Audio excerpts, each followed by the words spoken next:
कक्षा 9वीं हिंदी भाषा और साहित्य खंड से नदिया नरवा माँ तौरा थे गज़ल रचनाकार मुकुंद कौशल। मुकुंद कौशल देश के प्रतिष्ठित रचनाकार हुए हैं। वे छत्तीसगढ़ी, हिंदी, उर्दू, गुजराती इन भाषाओं में रचना करते थे। वे जाने माने गीतकार थे। उनकी रचना को हम जब देखते हैं तो उसमें जो बिंब विधान है वे बहुत ही महत्वपूर्ण हैं। मूलतः मुकुंद कौशल जी गुजराती परिवार से थे, उनकी मातृभाषा गुजराती थी, लेकिन वे समान रूप से छत्तीसगढ़ी, हिंदी और उर्दू में गज़लें कहते थे। मुकुंद कौशल जी का जन्म दुर्ग में 7 नवंबर 1947 को हुआ। उन्होंने लगभग 35 पुस्तकें लिखी, किंतु की रचनाओं में लालटेन को जलने दो, मोर गज़ल के उड़त परिवार, शब्द क्रांति, हमर भुइयाँ, हमर आकाश, बिन पन्ही के पाँव और उपन्यास केरवस प्रमुख है। हमने हिंदी के पाठ्य पुस्तक में कविता के श्रृंखला में गज़ल को लिया है। गज़ल और कविता में कुछ भिन्नता है। इसकी आप पहले की पंक्ति आप देखेंगे जिसको हम मतला कहते हैं, तो दोनों के काफिया उसमें मिलते हैं, और आखिरी पंक्ति, आखिरी जो पद जिसको शेर भी कहते हैं उसको मक्ता कहते हैं। उसमें रचनाकार अपना नाम जोड़ देते हैं। गज़ल और कविता में बहुत कुछ अंतर है। हम कविता में किसी कविता को लिखते हैं तो उसमें क्रमबद्ध रूप से विकास दिखता है, किंतु गज़ल में हम देखते हैं कि हम हर पद में, पद का मतलब गज़ल में हम शेर कहते हैं, हर शेर में हम अलग अलग भाव को रख सकते हैं, जैसे कि हम दोहे में रखते हैं। तो आज हम मुकुंद कौशल द्वारा रचित गज़ल नदिया नरवा माँ तौरत है। नदिया नरवा माँ तौरत है, मनखे के विश्वास यहाँ, और पथरा पथरा माँ लिखे है, भुइयाँ के इतिहास यहाँ। चलिए अब हम इस गज़ल के पहले पद अर्थात पहले शेर पर चर्चा करते हैं। पहला शेर देखिए, नदिया नरवा माँ तौरत है, मनखे के विश्वास यहाँ, पथरा पथरा माँ लिखे है, भुइयाँ के इतिहास यहाँ। रचनाकार इस शेर के माध्यम से बहुत बड़ी बात कह दी है। छत्तीसगढ़िया लोगों की प्रकृति पर बात किया है। इसलिए वो कहते हैं नदिया नरवा माँ तौरत है, मनखे के विश्वास यहाँ। छत्तीसगढ़िया लोग, छत्तीसगढ़िया मनखे, मनुष्य का विश्वास, कितने विश्वासी हैं, बहुत बहुत बहुत विश्वासी हैं। छत्तीसगढ़िया के विश्वास के बारे में रचनाकार कहते हैं कि ऐसे यहाँ का विश्वास ऐसा है जैसे नदी नाले में, नदिया नरवा अर्थात नाले, नाले में जैसे जल के ऊपर कुछ तैरता रहता है वो दिखता है, तो उसी प्रकार छत्तीसगढ़िया लोगों का विश्वास हमको दिखता है। वो हर किसी के ऊपर विश्वास करता है, किसी के ऊपर वो विश्वास नहीं करता। और पथरा पथरा माँ लिखे है, भुइयाँ के, इस भुइयाँ का, इस भूमि का इतिहास, छत्तीसगढ़ी विचारों का इतिहास, छत्तीसगढ़ी प्रांत का विश्वास और यहाँ का इतिहास जो कि हमको गौरव प्रदान करता है, उस गौरव को लिखता है रचनाकार। इसलिए कहता है पथरा पथरा माँ लिखे है, भुइयाँ के इतिहास यहाँ। यहाँ का इतिहास पत्थरों पत्थरों पर लिखा हुआ है। यहाँ का इतिहास गोपनीय नहीं है। यहाँ के इतिहास को, यहाँ के सांस्कृतिक इतिहास को, यहाँ के भौगोलिक इतिहास को, यहाँ के सामाजिक इतिहास को हम यहाँ के लोगों के विश्वास में देख सकते हैं। इस प्रकार रचनाकार ने छत्तीसगढ़िया मन को टटोलने की कोशिश की है और उस पर अपनी बात इस ढंग से एक बिंबक विधान के माध्यम से कहने का प्रयास किया है। मुकुंद कौशल जी की रचना में जो बिंब विधान है वह बहुत ही महत्वपूर्ण है। तीपत भोमरा बरसत पानी के हम मन टकराहा अन, लइका मन संग खुडवा खेलत रहे थे 12 मास यहाँ। आइए अब हम इसका दूसरा पद देखते हैं। तीपत भोमरा बरसत पानी के हम मन टकराहा अन, और लइका मन संग खुडवा खेले, लइका मन संग खुडवा खेलत रही थे 12 मास यहाँ। बहुत बढ़िया पंक्ति, बहुत बढ़िया शेर गज़लकार मुकुंद कौशल ने कहा है कि तीपत भोमरा बरसत पानी के हम मन टकराहन। हम छत्तीसगढ़िया लोग तीपत भोमरा, कल भी भोमरा शब्द आया था, कल जब हम एक पाठ पढ़ रहे थे उसमें भी भोमरा शब्द आया था। तो तीपत भोमरा, भोमरा तीपा हुआ हो अर्थात धूल तप रहा हो, अर्थात तेज गर्मी पड़ रही हो। तीपत भोमरा बरसत पानी, और पानी झमाझम बरस रहा हो। हम ऐसे विषम परिस्थिति का भी सामना करने के लिए टकराहा हैं, अर्थात अभ्यस्त हैं।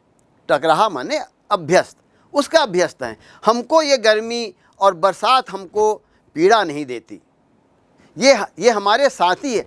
छत्तीसगढ़ वास्तव में कृषकों की भूमि है, किसानों की भूमि है। यहाँ कृषक रहते हैं और मेहनत का किसान रहते हैं। तो मेहनत का किसानों के लिए ये बरसात और ये गर्मी कोई प्रभाव नहीं डालता। हम इसके लिए, हम छत्तीसगढ़िया लोग इसके लिए अभ्यस्त हैं। तो तीपत भोमरा बरसत पानी के हम मन टकराहा हन, लइका मन संग खुडवा खेलत रही थे 12 मास यहाँ। 12 मास, 12 मास माने 12 महीना। लइका मन संग खुडवा खेलत, बच्चों के साथ खुडवा खेलते। खुडवा खेलना कबड्डी, जैसे कबड्डी खेलते हैं, बच्चों के साथ 12 महीना खेलते रहता है। बच्चे भी इससे अभ्यस्त हो गए हैं, बच्चे भी इससे प्रभावित नहीं होते हैं। ये बच्चे, ये 12 माह, ये 1 वर्ष का 12 माह, चैत बैसाख जेठ आषाढ़ सावन भादो कुंवार कार्तिक अगहन पूस माघ फागुन, ये 12 माह बच्चों के साथ खुडवा खेलता है, कबड्डी खेलता है। ऐसे हमको लगता है कि ये 12 माह बच्चों के साथ कबड्डी खेल रहा है। तो लइका मन के साथ, लइका मन के संग, बच्चों के संग, बच्चों के साथ खुडवा खेलते रहता है ये 12 मास। पूस मांग माँ जाड़ जनावे, अंगरा कस बैसाख तपे, बैहा होके धमसा कूदे, सावन माँ चौमास यहाँ। पूस मांग माँ जाड़ जनावे, अंगरा कस बैसाख तपे। पूस मांग अर्थात जड़काले के दिन, जाड़े के दिन। पूस और मांग सबसे ठंड का महीना होता है, जाड़े का महीना होता है। तो पूस मांग माँ जाड़ जनावे, जाड़े का एहसास होता है। पूस मांग माँ, पूस और मांग के महीने में जाड़े का एहसास होता है। अंगरा कस बैसाख तपे, और मानो गर्मी का दिन बैसाख सबसे अधिक गर्म रहता है। बैसाख में अंगारे के जैसे अंगारे निकल रहे हो, अंगारा निकल रहा हो और उत्तप रहा हो, और बैहा हो के धमसा कूदे, सावन माह चौमास यहाँ। चौमासा, बैहा होकर, पागल होकर, बैहा होकर अर्थात पागल होकर, धमसा कूदना। धमसा कूदना अर्थात जोर जोर से कूदना, बिना लय बिना ताल के साथ कूदना को धमसा कूदना कहते हैं।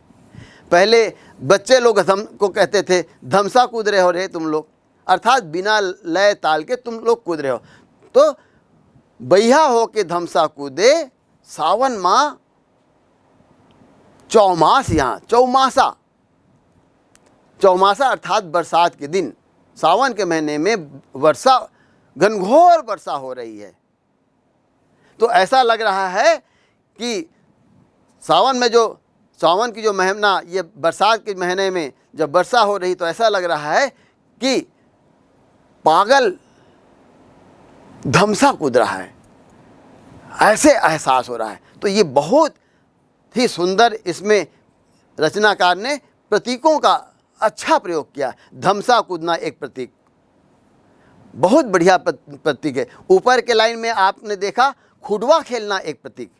तो ऐसे रचनाकार की विशेषता है कि वह प्रतीकों को, बिंबों को बहुत सुंदर ढंग से लेता है।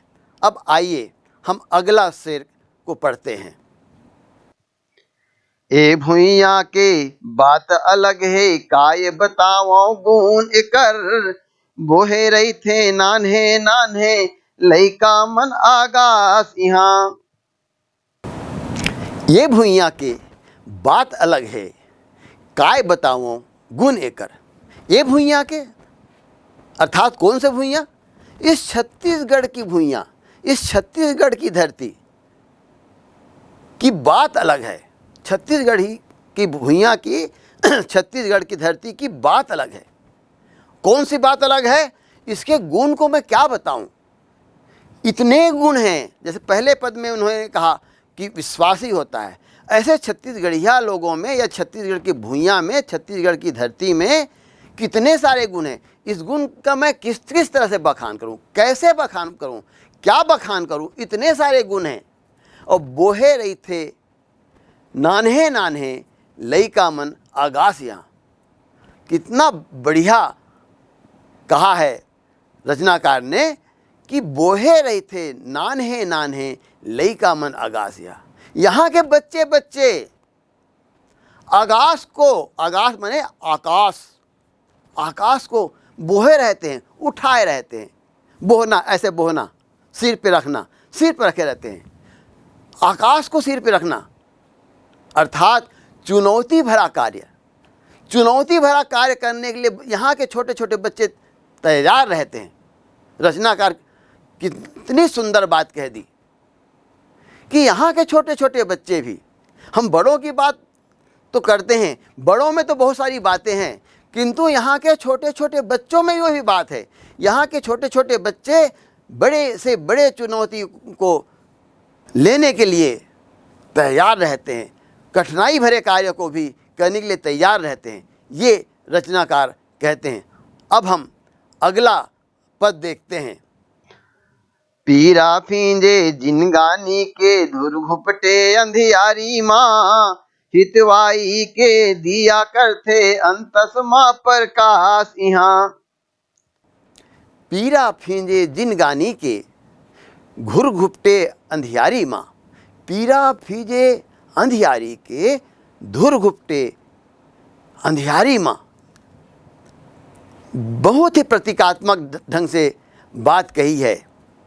पीरा फींजे जिनगानी के, जिनगानी जिंदगी के, पीड़ा अर्थात पीड़ा, फींजे अर्थात भींगा हुआ, पीड़ा जिंदगी में भींगा हुआ है। कैसे भींगा हुआ है? ऐसा भींगा हुआ है मानो धुर घुपटे अंधियारी माँ, अंधियारी रात हो। और कैसे अंधियारी रात? एकदम घनघोर अंधियारी रात हो, ऐसे लग रहा है। पीड़ा हमारे ज़िंदगी में, पीड़ा ऐसे भीगा हुआ है कि मानो वह बड़े गहन गहन अंधियारी रात है। और हितवाई के दिया करते अंतस्मा प्रकाश यहाँ। ये लाइन बहुत ही महत्वपूर्ण लाइन। हितवाई के दिया करते, हितवाई हित चाहने वालों का दिया, हितवाई का दिया। हितवाई जो हमारे हित करते हैं, जो हमारे हितैषी हैं, हितैषी का दिया करते, जो हित चाहते हैं उसका प्रकाश कहाँ होता है? अंतस में होता है, हमारे भीतर अंतस में प्रकाश करता है। बाहर प्रकाश नहीं करता, भीतर प्रकाश करता है। देखिए, गंभीर बात, हृदय की बात, गहनता की बात, चिंतन की बात, छत्तीसगढ़ियों के गुण को बताने वाली बात कि जो हित चाहने वाले हैं, हित चाहने वाली दिया, हित रूपे दिया, हितकारी दिया जैसे अंतस में प्रकाश करते हैं, वैसे ही हितयाई के दिया, हितवाई के दिया अंतस में प्रकाश फैलाता है, ये रचनाकार कहता है। चले अब हम अगला पद देखते हैं। ए ममियारो राम लखन के बानासुर के राज ही, राम लखन सीता आइन है पहुना बन के खास यहाँ। बहुत सुंदर पद देखिए। ये ममियारो राम लखन के बानासुर के राज ही, राम लखन सीता आइन है पहुना बन के खास यहाँ। देखिए, इस पंक्ति में छत्तीसगढ़ के इतिहास को बता दिया है। छत्तीसगढ़ का इतिहास क्या कहता है? ये ममियारो राम लखन के, कौशल प्रांत राम लखन के ममियारो है। कौशल्या माता, पहले छत्तीसगढ़ को कौशल प्रदेश कहते थे, कौशल का क्षेत्र। कौशल्या नाम, राम की माता का नाम कौशल्या क्यों पड़ा? क्योंकि वो कौशल से गई थी, कौशल प्रांत से। ये छत्तीसगढ़ का प्रांत तो कौशल प्रांत कहते हैं, यहाँ से गई हुई थी, इसलिए उसका नाम कौशल्या था। आज भी गांव में महिलाओं को उनके नाम से नहीं बुलाते, वो जहाँ से आई रहती है, जहाँ उनका मैके होता है, वहाँ के नाम से बुलाते हैं। कैसे वो भटगहीन, ऐसे कोई भाठा गांव से आई है तो उसको कैसे वो भटगहीन ऐसे कह देते हैं। तो देखिए, ये वास्तव में एक बड़ी बात होती है। तो ये ममियारो राम लखन के बानासुर के राज यहाँ, यह छत्तीसगढ़, यह कौशल प्रदेश राम और लक्ष्मण के ममियारो है, अर्थात मामा गांव है, उनके ननिहाल है। और बानासुर के राज ही, और यही छत्तीसगढ़ बाणासुर नामक राक्षस था, उसका भी यही राज्य था। बाणासुर कौन था? एक ऐसा राक्षस था जिसका पताल का राजा था, उसको सहस्त्रबाहु कहते हैं। उनका कृष्ण भगवान से युद्ध हुआ तो कृष्ण भगवान ने उनके 2 हाथ रखकर शेष हाथ को काट दिए।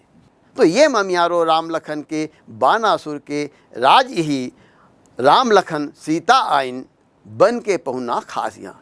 राम और लखन माता सीता के साथ पहुना बन के आइन, पहुना बन के, पहुना अर्थात हमारे मेहमान बन के आए। कब आए? जब आए जब भगवान राम को 14 वर्ष का वनवास हुआ। उस समय बहुत लंबे समय तक दंडकारण्य में वो निवास किए, इस छत्तीसगढ़ प्रांत में बहुत लंबे समय तक निवास किए। तो वे हमारे खास मेहमान बन के आए थे। रचनाकार कहते हैं, राम लखन सीता आइन पहुना बन के खास यहाँ, हमारे खास पहुना बन के, खास पहुना माने मेहमान, खास मेहमान बन के आए। तो चले अब अगला पद देखते हैं। हर चौका के कोंटा तक माँ माढ़े हे देवता धामी, कौशल ईचे गंगा मैया औ पावे कैलाश यहाँ। हर चौका ले कोंटा तक माँ माढ़े हे देवता धामी। जो बच्चे गांव में रहते हैं इस बात को समझेंगे, और मैं शहर में रहने वाले बच्चों से आग्रह करूंगा कि वो गांव जाकर देखें, इस पद को समझना है। तो हर चौका ले कोंटा तक माँ माढ़े हे देवता धामी, और कौशल ईचे गंगा मैया औ पावे कैलाश यहाँ। कोंटा कोंटा कोंटा, चौका चौका अर्थात चौक चौक में, कोंटा कोंटा किनारे किनारे में, हर जगह यहाँ आपको देवता धामी मिल जाएंगे। कहीं एक पत्थर रख देते हैं लोग और उसमें सिंदूर लगा देते हैं, वो हनुमान बन जाता है। जब गांव में कहीं पर घुमियारीन माई है, कहीं पे शीतला माई है, कहीं पे हनुमान है, कहीं पे सहाड़ा है, कहीं पे गौरा चावरा है, कहीं पे भगत बाबा है, कहीं पर और कोई देवता है, तो जगह जगह यहाँ स्थान स्थान पे कोंटा कोंटा, कोंटा किसको कहते हैं? किनारे को, माने स्थान स्थान पे। कवि का कहने का मतलब ये है, यहाँ हर चौक चौराहे में आपको और हर कोंटे कोंटे में, हर स्थान पे आपको यहाँ देवता धाम मिल जाएंगे। इतने आस्तिक लोग हैं। ये कहने का अभिप्राय यह है कि छत्तीसगढ़ के निवासी इतने आस्तिक हैं और इतना ही वे अपने देवता धामी का, अपने देवों का सम्मान करते हैं, उनकी पूजा अर्चना करते हैं। और कौशल हिचे, देखिए ये आखिरी पद, जैसे कि मैंने पहले बताया, आखिरी पद में रचनाकार ने अपने नाम कौशल, मुकुंद कौशल, तो कौशल को ला दिया। और कौशल ईंचे गंगा मैया और पावे कैलाश या, कौशल तुम यहाँ छत्तीसगढ़ में क्या पाओगे? गंगा मैया पाओगे। हमारे यहाँ राजिम को छत्तीसगढ़ का गंगा, छत्तीसगढ़ का प्रयाग, प्रयाग कहते हैं, गंगा कहते हैं छत्तीसगढ़ का। तो यहाँ तुम गंगा भी पाओगे और तुम कैलाश भी यहाँ देख सकते हो। यहाँ के छोटे छोटे पर्वत को उन्होंने कैलाश की उपमा दी। तो इस प्रकार रचनाकार ने इस गज़ल के माध्यम से छत्तीसगढ़ की विशेषता को, छत्तीसगढ़ की खासियत को, छत्तीसगढ़ में यहाँ के जनजीवन के चरित्र को, यहाँ के लोगों के धैर्य को, यहाँ के लोगों के विश्वास को बेहतरीन ढंग से परिभाषित करने की कोशिश की है। और इस कविता में उन्होंने इसलिए सुंदर ढंग से बिंबों का, सुंदर ढंग से प्रतीकों का प्रयोग करके अपनी बात सुंदर ढंग से कहने का प्रयास किया है। चलिए अब हम इस पाठ के प्रश्नोत्तर को देखते हैं। पहला प्रश्न है, नदिया नरवा माँ तौरत है, मनखे के विश्वास यहाँ। इस पंक्ति के माध्यम से कवि क्या कहना चाहता है? तो इस पंक्ति के माध्यम से कवि कहना चाहता है कि छत्तीसगढ़ के आम लोग बहुत विश्वासी होते हैं। जिस प्रकार नदी नाले में कोई भी वस्तु तैरता है तो ऊपर ऊपर दिखता है, उसी प्रकार छत्तीसगढ़िया लोगों का विश्वास ऊपर से देखा जा सकता है, अर्थात अत्यधिक विश्वासी होते हैं। वे सब पर विश्वास करते हैं, कभी किसी पर अविश्वास नहीं करते। दूसरा प्रश्न है, तीपत भोमरा बरसत पानी के हमन टकराहन। छत्तीसगढ़ के लोगों की कौन सी विशेषता को इस पंक्ति में दर्शाया गया है? तीपत भोमरा बरसत पानी के हमन टकराहन, इसका सीधा अर्थ है छत्तीसगढ़िया लोग सुख दुख सबको सहने की क्षमता रखते हैं, अर्थात अभ्यस्त हैं। हम गर्मी को सहने के लिए भी अभ्यस्त हैं, तो बरसात को भी सहने के लिए हम समर्थ हैं और अभ्यस्त हैं। तो हम सभी परिस्थितियों को सहने के लिए, छत्तीसगढ़िया लोग सभी परिस्थिति को सहने के लिए अभ्यस्त होते हैं। इस पंक्ति में कवि छत्तीसगढ़ के लोगों की सहनशीलता संबंधी विशेषता को बताने की कोशिश की है। अगला प्रश्न है, लइका मन आकाश बोहे है, लइका मन आकाश बोहे रही थे, इसका क्या अर्थ है? इसका अर्थ है कि यहाँ के बच्चे भी समर्थ हैं। आकाश बोहना अर्थात कठिन कार्य कर सकना। तो यहाँ छत्तीसगढ़ के बच्चे कठिन से कठिन कार्य को करने के लिए तत्पर होते हैं और सक्षम हैं। इस पंक्ति का अर्थ कवि ने यह बताया है। अगला प्रश्न हम लेते हैं, कवि हर छत्तीसगढ़ ला राम लखन के ममियारों कौन आधार में कहे? तो हम जानते हैं छत्तीसगढ़ को कौशल प्रदेश कहा जाता था, और कौशल प्रदेश के से जाने के कारण माँ कौशल्या का नाम कौशल्या क्यों पड़ा? क्योंकि उनका मैके कौशल प्रदेश था, इसलिए उनको कौशल्या कहते हैं। तो इसीलिए छत्तीसगढ़ को राम लखन का ममियारो कहा जाता है, क्योंकि माता कौशल्या का मैका था यह। इसीलिए जब माँ का मैका अर्थात बच्चों का ममियारो माने मामा का गांव, तो छत्तीसगढ़ राम लखन का मामा का गांव इस आधार पर हुआ क्योंकि उनकी माता छत्तीसगढ़ से अर्थात कौशल प्रांत से गई हुई है। इसमें हम लोगों ने ये भी देखते हैं कि छत्तीसगढ़ में जब बात करते हैं, छत्तीसगढ़ में राम तत्व हो, तो इसीलिए हमारे छत्तीसगढ़ के लोग अपने भांजे को प्रणाम करते हैं। वो इसीलिए कि छत्तीसगढ़ राम लखन हमारे आराध्य हुए, तो हम उनका प्रणाम करते हैं, तो इसलिए हम अपने भांजों का भी प्रणाम करते हैं। तो ये इसका अर्थ है कि माता कौशल्या छत्तीसगढ़ की बेटी थी और उनका कौशल प्रदेश मायका था।